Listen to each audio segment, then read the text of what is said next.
Tom, after 60 years of watching games at Michigan Stadium, do you like night football there? I remember Bo used to say, toe meets leather at 1 o'clock, regardless of what television wanted. Yes, toe meets leather.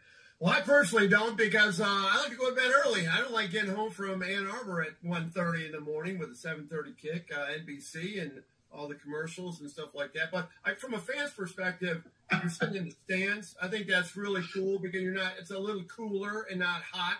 You know what those early games are like. And it's high profile. Your team's, out there, and the stadium looks gorgeous. So you're under the lights, Tom. Yeah. Now, the Wolverines also picked captains. What's your take on the 4 guys selected, and who would have been the 5th? Max Bredesen, his brother Ben was a 2-time captain. He's a walk-on.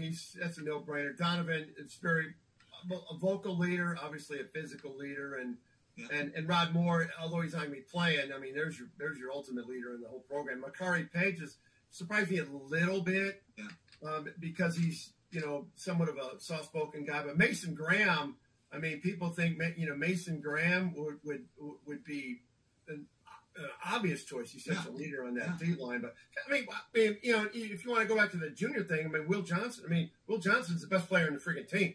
But and he's I hear about his great leadership. But I think the senior thing is and then Harbaugh brought that senior thing where they want seniors to be the captains. Although great players don't always get to the senior year, but I think that had a lot to do with it.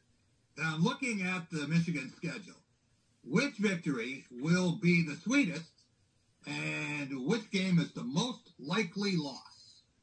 Okay, the sweetest will be either the Texas game or the Oregon game, because I'm gonna, I'm picking Michigan to go 10-2. I've been early on, I had 9-3. So they're going to win one of those games. I think it's going to be Texas. So that will be, week number 2 is going to have the sweetest game.